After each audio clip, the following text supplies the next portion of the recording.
Buonasera amici telespettatori, bentrovati a una nuova puntata di Ospiti di Antonella. Questa sera parleremo di un tema molto attuale e sentito che purtroppo non ci stancheremo mai di sottolineare ed evidenziare questa tipologia di argomento a cui sta molto a cuore, che è la violenza sulle donne. E proprio questa sera abbiamo come ospite una donna che ha dedicato la sua vita a questa dedizione a favore delle donne, che è la presidente dell'associazione Io, Tu, Noi, Donne Insieme, la signora Eleonora Baldacci. Buonasera. Buonasera. E benvenuta. Grazie. E la signora Antonella, dobbiamo anche dire che siamo per la prima volta all'esterno. È vero. Abbiamo abbandonato il Palasport di Cividale del Friuli, siamo all'esterno in un bellissimo prato verde, una location verde che ci fa appunto da cornice a questa bella trasmissione che va avanti anche durante il periodo estivo. Oggi il tema che hai deciso di trattare, Antonella, è un tema molto particolare, lo vogliamo fare in punta di piedi, con molta delicatezza, però io credo che sia un tema da trattare anche con determinazione. Esatto. E allora vogliamo cominciare raccontando un po' la storia dell'associazione, perché l'associazione nasce nel 1995 per diventare poi un centro di accoglienza delle donne con i propri figli, una vera e propria casa attiva, sempre per merito di Eleonora Baldacci. Ma cominciamo dagli inizi. Allora, signora Baldacci, era il 1995, lei aveva già una grande esperienza di adozioni, quindi si occupava e facilitava questo tipo di attività. Come ha pensato di aprire un piccolo ufficio con delle amiche per dedicarsi a questo argomento specifico? In realtà, dopo che ci siamo viste noi, io mi sono ricordata cosa è stato il primo incontro col maltrattamento. Una vicina di casa, di miei nonni, che era venuta a piangere a casa di mia nonna perché diceva: perché il mio viene a casa e spacca tutto e il tuo no? E mio nonno l'ha ascoltata e poi le ha detto: c'è niente che a tuo marito piace particolarmente, a quale è legato? E lei ha pensato e poi fa: i piatti di sua mamma. Bene, la prossima volta che viene a casa bevuto, va all'incontro con i piatti di sua mamma. Non ha più spaccato niente. Quello è stato il mio primo incontro su come bloccare il maltrattamento. Ecco. Pane, vino al vino. Pane, vino al vino. Poi con le amiche io avevo lasciato il mio punto sull'adozione. Ero la mamma dell'adozione internazionale. Mia figlia Sara è stata la prima ad arrivare in Friuli, la quinta in Italia, quindi dopo sono arrivati Franca e Luca. E niente, c'era altro da fare in parole povere, e vedevamo le donne fare cose strane, per esempio perché andavano alle agenzie matrimoniali quando per una donna era così facile farsi vedere da un uomo o viceversa, e abbiamo cercato di capire cosa succedeva in quel mondo. E ci siamo resi conto che in quel mondo c'erano tante donne fragilissime e tanti uomini maltrattatori. E allora da lì abbiamo detto: bene, allora lavoriamo sul maltrattamento, cerchiamo di capire soprattutto da dove parte e cosa si può fare. E quali sono state le prime, se lei ricorda, le prime donne che sono corse da voi a chiedere aiuto? Quali erano i casi, se si ricorda un caso specifico magari che può raccontarci senza fare nomi ovviamente? Ma in quell'epoca devo dire che c'era il grosso problema delle ragazze della prostituzione coatta. Cioè, era un grosso problema, erano bambine. Io mi ricordo una portata da un cliente che mi ha detto: io sono una prostituta. L'ho guardata e ho detto: ma forse sei una prostituita, per essere sincera, mi sembri più così. Ah sì, si vede? Mi ha chiesto. È una ragazza che poi, lavorando con Tito, ha scatenato 7 inchieste sul Friuli e le altre regioni, da quello che sapevi e da quello che era successo. Poi c'erano le donne che arrivavano normalmente, mi fa così, mi fa colà, ma non era chiaro cos'era il maltrattamento allora.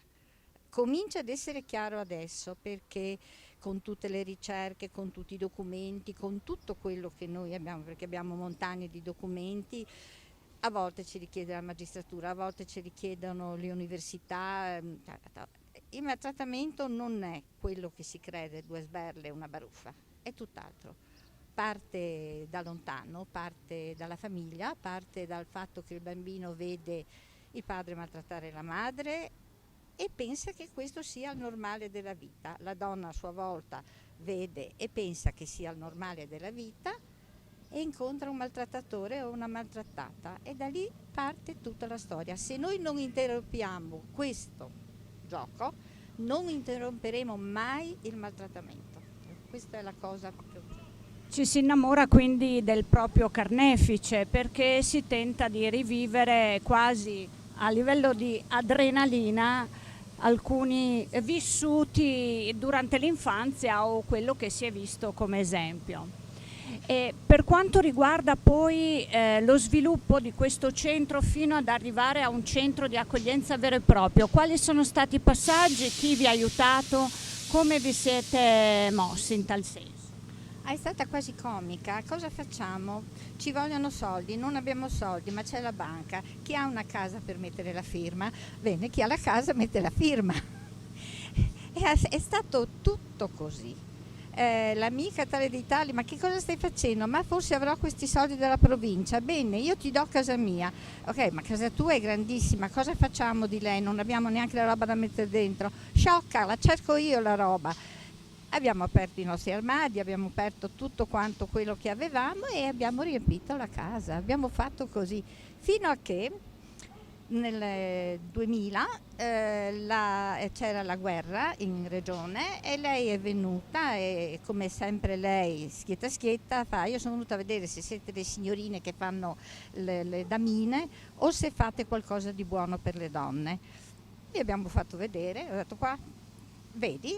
Le abbiamo fatto vedere e ha detto: ah, sì, siete brave, quindi la legge uscirà e sarete finanziate voi e chi altro deve essere. Quindi vi siete state aiutate dalla regione, da Alessandra Guerra.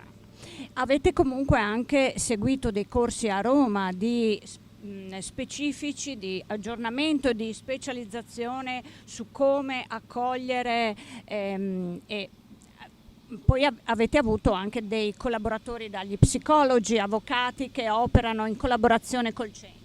Sì, quando siamo partite, poiché il gruppetto iniziale c'erano avvocate e psicologhe, pensavano di saper tutto ed è stata molto comica, perché abbiamo avuto un contatto da Londra per una donna friulana che era a Londra, e loro agivano da psicologhe e le londinesi ci hanno detto: lasciate perdere che non sapete niente. Allora, benissimo, perché quello ti chiariva, no? Ecco, quindi abbiamo preso contatto con Bologna e con Milano, però non eravamo convinte di quanto ci dicevano. Io, che nelle adozioni avevo avuto a che fare con tutto il mondo, avevo le amiche a Roma, ho telefonato, scritto a Roma e Roma mi ha detto: guarda, qui abbiamo 2 centri, vieni giù che ti insegniamo. E siamo andate. Poi sono venute loro e non era proprio un gioco, perché non era come ci avevano detto una giornata si impara tutto, non è vero niente. Praticamente c'erano come minimo 20 giorni di corso. Venivano, stavano con noi, ci insegnavano, perché dobbiamo pensare anche che il mondo è molto diverso. Avere a che fare con una donna di Roma è una cosa, avere a che fare con una donna di Udine, ecco. Presidente Baldacci, le chiedo scusa se la interrompo, ci fermiamo per un attimo per una breve pausa pubblicitaria, tra pochissimo ritorniamo a trattare questi importantissimi temi di cui lei ci ha già accennato molto.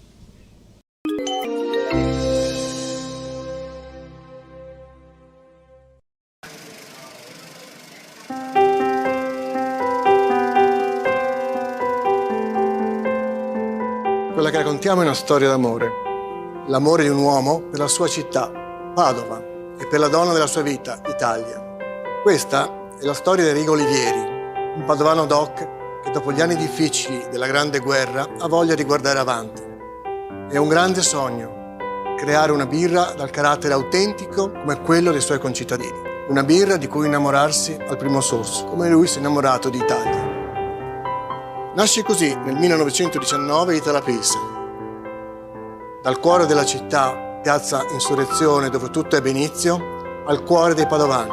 Il gusto di Itala Pilsen racchiude tutto il gusto di un'epoca.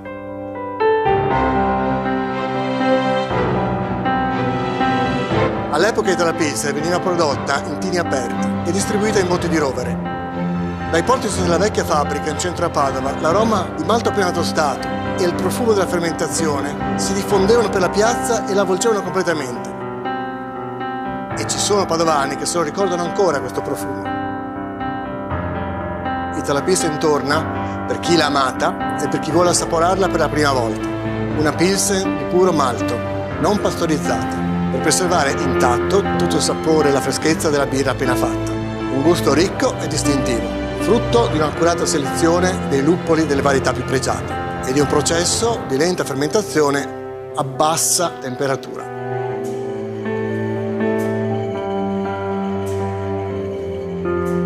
I padovani sono persone a cui piacciono le cose semplici, fatte bene. Come Itala Pilsen, che ha il gusto ricco e autentico delle birre stile Pils. Non è pastorizzata perché ho voluto far provare a tutti lo stesso gusto che provo io quando l'assaggio subito dopo averla fatta. Perché se la ricordo sarà un piacere tornare ad assaporarla. Per i più giovani che non conoscono Itala Pilsen e la sua storia sarà una piacevole scoperta. Sul gusto e la qualità di Itala Pilsen ci ho messo la firma. Certe storie d'amore non finiscono mai, perché la passione si rinnova, sorso dopo sorso, cotta dopo cotta. Itala Pilsen, Padova, dal 1919.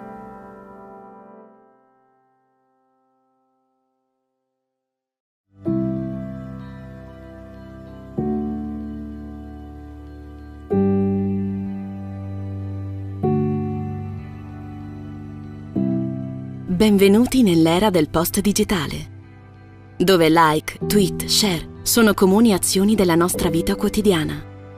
Ci svegliamo, ci loghiamo e iniziamo la giornata. È vero, la tecnologia ci ha semplificato la vita, ma forse l'ha resa un po' meno intima, anche se non deve essere per forza così. Noi di Randstad, infatti, crediamo nelle connessioni reali, quelle che vanno oltre i dati e gli algoritmi, quelle che si basano su empatia, intuizione, istinto. Per questo all'innovazione tecnologica uniamo sempre la passione dei nostri professionisti. Per creare una connessione che sia umana, come quella che c'è tra due persone che parlano davanti a un caffè. Per andare al di là di un curriculum o di un annuncio di lavoro. Per comprendere il cuore e l'anima di un'azienda. Per spingere i nostri candidati e i nostri clienti ad andare sempre oltre. Human Forward. È questo il progresso che ci porterà a realizzare tutto il nostro potenziale. Perché non è un lavoro a definire chi siamo, ma è ciò che siamo a definire il lavoro che facciamo. Randstad, Human Forward.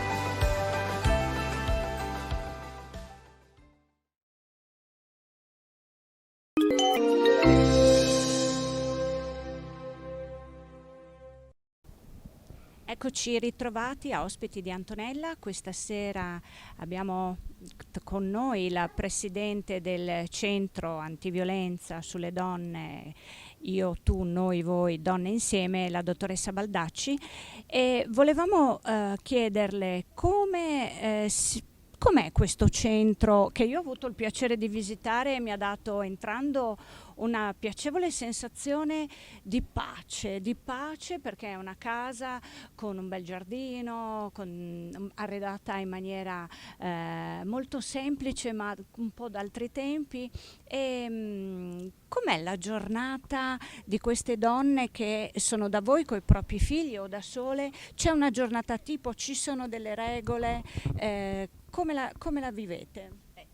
Chiaramente ci sono delle regole, ad esempio non possono ricevere nessuno, perché non si deve vedere dove sono, ma soprattutto se entra una persona può vedere un'altra che non c'entra per niente e fuori dire io ho visto quella signora là. Quindi la massima tutela della privacy. Sì, massima proprio.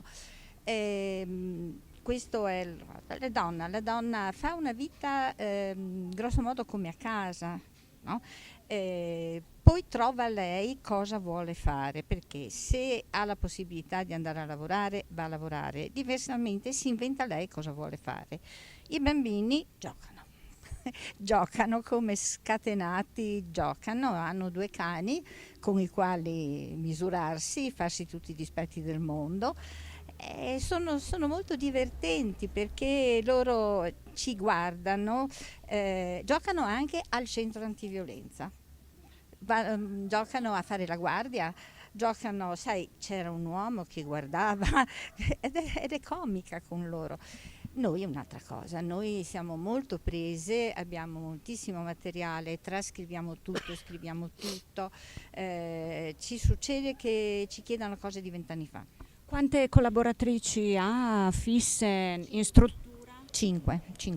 E quindi c'è tutto succede qualcosa si scrive, succede un'altra cosa si scrive, quest'altra cosa si scrive, quella esce a quell'ora, l'altra rientra a quell'ora, questa fa questa cosa, l'altra fa tutto, perché in qualsiasi momento, in qualsiasi cosa che succeda si deve essere in grado di dire cos'era in quel momento. Presidente Baldacci, torniamo un attimino in un punto molto importante che secondo me lei ha trattato nella prima parte della nostra trasmissione Ospiti di Antonella.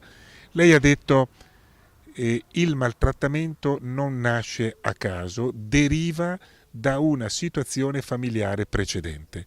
Ora, questa, lei mi conferma, è la situazione della stragrande maggioranza dei casi che voi avete vissuto? Tutto il maltrattamento. Di tutto, addirittura tutto il maltrattamento? Il maltrattamento è così, si impara. Bene. Abbiamo bambini di 2 anni che vanno incontro alle mamme alzando le mani per picchiarle, perché le hanno viste picchiare. Ecco, allora, vediamo un attimino di 2 tipi differenti di intervento. Parliamo prima della donna che deve difendersi.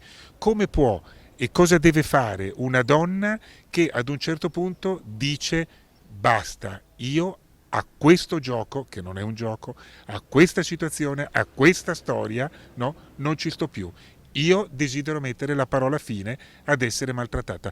Cosa deve fare in quel momento la donna? In genere deve andarsene, deve rivolgersi alla magistratura, che è la cosa più seria. Se ci sono bambini, anche al Tribunale dei Minori, che ricordiamoci abbiamo uno splendido Tribunale dei Minori. Quando abbiamo bambini noi non, a occhi chiusi segnaliamo tutto, perché siamo sicuri che farà il massimo. Deve andare, intanto se ha botte deve andare in ospedale, certificare, perché quando è certificato nessuno può dire che non c'era. Ecco. Polizia, carabinieri, cioè le forze di sicurezza in genere. Ecco, questo è il primo passaggio. Poi, per esempio, la signora di cui parlavamo prima, lei ha bussato a tante porte e poi si è trovata una signora del Friuli, diciamo del Friuli per dire che è friulana, è scappata da una zia. È scappata da una zia, il marito l'ha rintracciata anche là, perché bisogna dire che essendo un discorso familiare è la cosa che a me ha stupito di più quando ho iniziato a occuparmi di questo problema, non è che siano aiutate dalle famiglie queste donne, tutt'altro, vengono esposte. Allora è giusto, Presidente, dire non abbiate timore a chiedere aiuto. Devono chiedere aiuto. Ecco, quindi nessun timore a chiedere aiuto rivolgendosi alle forze di polizia, chiunque esse siano, polizia, carabinieri, alle forze di polizia, nel caso di maltrattamenti gravi andare immediatamente in quel momento al pronto soccorso che certificherà oltre ovviamente a dare un immediato soccorso, si chiama pronto soccorso proprio per quello, ma certificherà attraverso, immagino, fotografie, relazioni e quant'altro, una situazione che fotograferà e che verificherà appunto essere tale. Questo potrà essere molto utile poi per l'assunzione delle successive Lo responsabilità. stato del momento.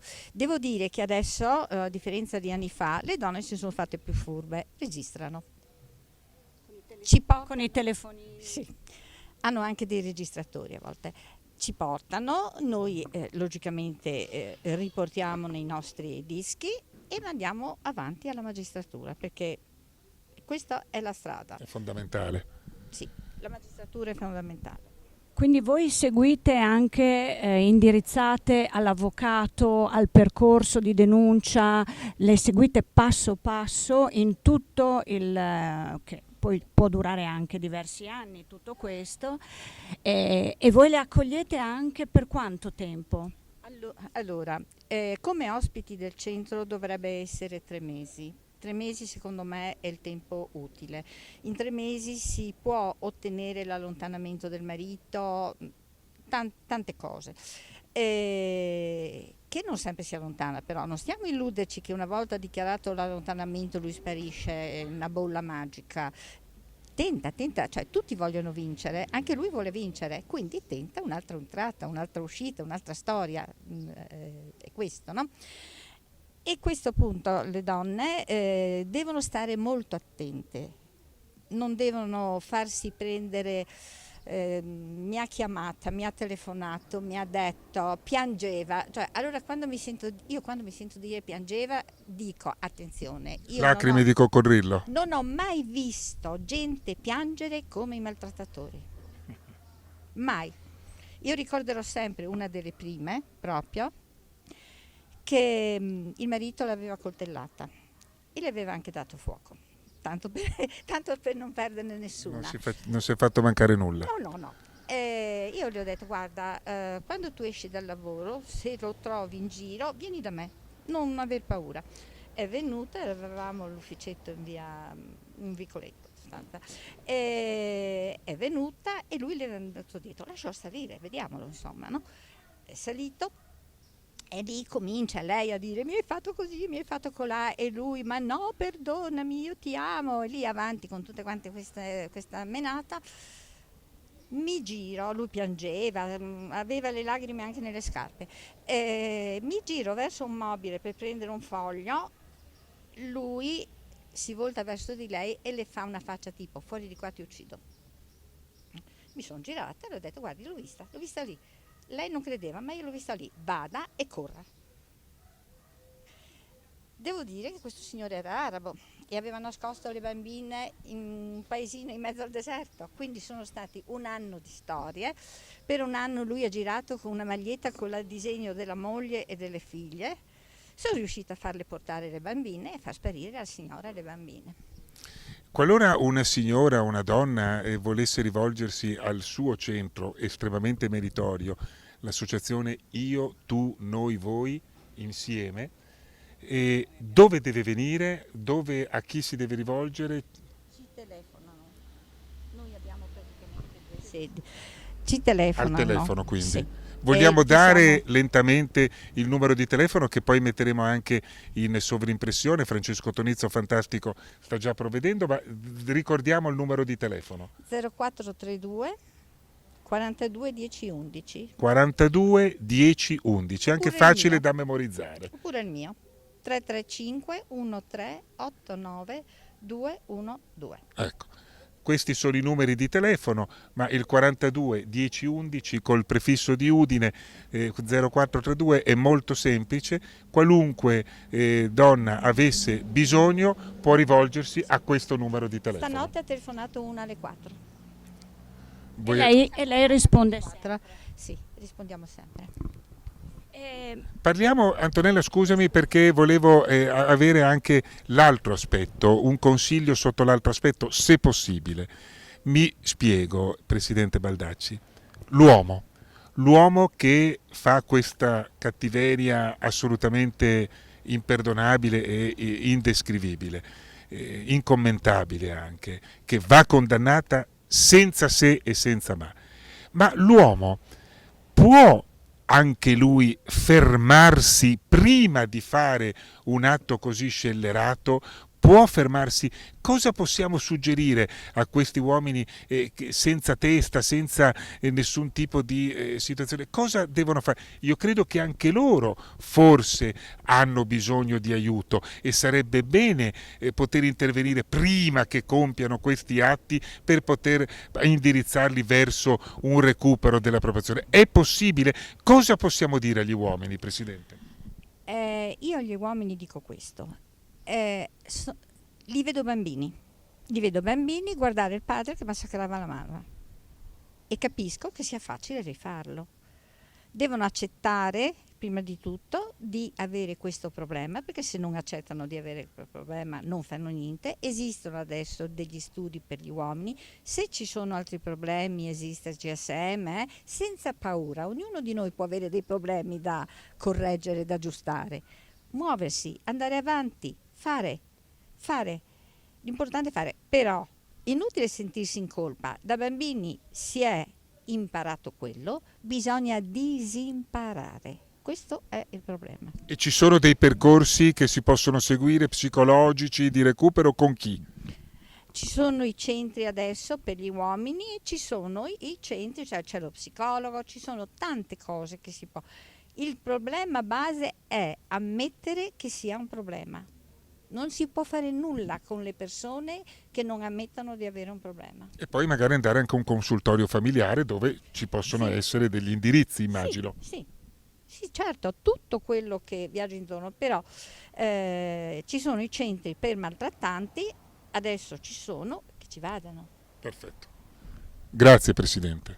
Per quanto riguarda invece, vogliamo raccontare una storia molto forte, anzi raccontiamone due, una purtroppo in cui non è andata a buon fine e una a lieto fine, perché ci sono anche questi casi in cui purtroppo magari nonostante vengano messi in moto tutti i meccanismi di difesa, di attenzione, purtroppo si va oltre.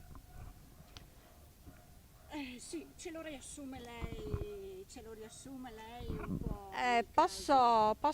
No, ci sono dei casi tremendi. Ad esempio, io ho avuto il caso di una signora dell'Alta Carnia che ha bussato tutte le porte immaginabili e possibili e nessuno gliel'ha aperta.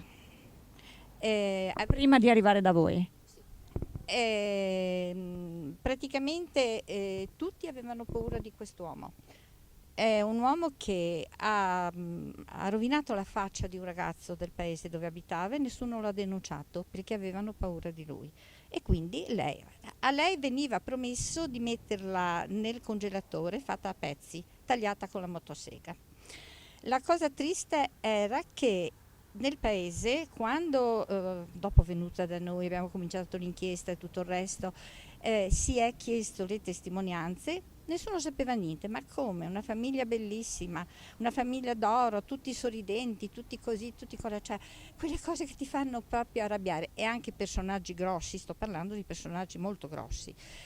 È successo che in tribunale si doveva tutti testimoniare, noi come centro, A un certo punto mi sono arrabbiata e ho detto: sentite, voi dite quello che volete, io dico quello che so io, deciderà il giudice. Può pensare che dico la verità io, può pensare che dite la verità voi. Uno dei due uscirà denunciato. Hanno detto tutti la verità, però avevano bisogno di qualcuno che prendesse la strada. E un'altra situazione appunto. Sì. Per esempio una signora molto carina, molto bella, era figlia di un potente della zona e quindi i genitori non volevano che parlasse. Hanno cercato di fermarla in tutti i modi immaginabili e possibili, 3 bambini, non uno. Questo marito che ha cercato anche di rapire i bambini mentre erano da me.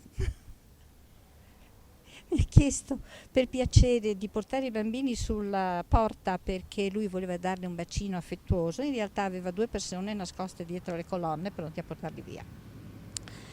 È stata una cosa molto difficile e molto brutta, perché i genitori le sono andati contro in tutti i modi, le hanno fatto perfino film false per portarle via la posta. Di tutto hanno fatto a quella donna e stanno ancora facendo il possibile per farle contro. E di questo io posso dirvi, cioè la cosa che mi ha stupita è il famoso discorso del maltrattamento psicologico, che non esiste. Allora, vi racconto questo, vediamo cosa pensate voi di questo maltrattamento psicologico che non esista. Un giorno, noi con i piccolini non parliamo mai, con i minori cerchiamo di non parlare mai. Abbiamo il gruppo delle ragazzine nelle quali c'è una minore, ma cerchiamo, se parlano loro parlano, ma noi non le parliamo. Un giorno una di queste una piccola, viene e mi dice: nonna, io ho un nodo qua, un groppo qua pesante, ho bisogno di parlare con qualcuno. Quando ero a casa parlavo con una mia amica che ha genitori tipo i miei, questa manina. Beh, dimmi, già pensando, Dio, cosa mi dice adesso? E mi fa: sai, io di notte sento quando mio papà va nel letto della mamma, questi erano separati in casa, e sento che baruffano, poi sento la mamma che piange e poi il papà che le dice che le spara in testa. Poi viene il silenzio e io aspetto di sentire il colpo. Non dormo più. Ecco, io credo che sia giusto questa trasmissione concluderla proprio con questa frase, che la invito a ripetere. Una bambina che dice: io aspetto, non dormo, aspetto di sentire il colpo. Non dormo più, io aspetto il colpo. Ovviamente io dico: ma sai, papà fa casino tesoro tuo papà, quindi non preoccupiamoci, non sparerà, non Ovviamente, farà. e giustamente. Devi scaricare, no? Ecco. Cioè, non è... Però ti senti, cosa posso fare per questa piccola? Esatto. E queste sono le situazioni alle quali noi non dobbiamo più andare. È utopico dire che non ci sarà più, ma noi dobbiamo cercare di tendere a far sì che questi tipi di situazioni, fosse altro per i nostri bambini, per i nostri figli, per i nostri piccolini, non abbiano più a accadere. E io credo che con questo appello, Antonella, noi possiamo concludere la nostra trasmissione. Prego. Certo. Allora, concludiamo ricordandovi che l'associazione è comunque fatta prima di tutto da Eleonora Baldacci, che è una volontaria che quindi ha aperto questo centro con le sue risorse economiche, e pertanto, perché no, lanciamo anche un appello a chi volesse contribuire con delle donazioni, poi scrivendo o telefonando voi potete dare un IBAN che poi daremo. Cioè, ultimamente, per esempio, sono stata fortunata, ho ricevuto un'eredità e questo mi ha permesso di aiutare alcune persone, perché ricordiamoci, io ho visto una donna con 2 bambini piccoli rimandata a casa dal centro dicendole: ti paghiamo noi le bollette. Questa donna era nel freddo assoluto, senza poter aprire il rubinetto, senza niente, perché nessuno le aveva pagato niente. In realtà poi è ritornata da noi e grazie a questi soldi che avevo le ho pagato 1.500 euro ma non ero io che dovevo pagare. E questo fa onore, perché c'è chi eredita e se ne va a vivere alle Maldive, e chi invece, come Eleonora, ha questo impegno costante da tantissimi anni. Quindi la ringraziamo per essere stata con noi. Eleonora Baldacci, 0432 42 10-11. 10-11. E grazie amici telespettatori per essere stati con noi, grazie Daniele per il tuo intervento, grazie Eleonora per essere stata nostra ospite di supporto. È un messaggio forte che vogliamo dare a tutte le donne. Vi ricordiamo che metteremo tutti i sottotitoli e tutti gli indirizzi, che se non ce l'avete fatta prendere nota. La trasmissione andrà in onda anche in streaming. E grazie amici telespettatori, ci rivediamo la prossima settimana. Buonasera.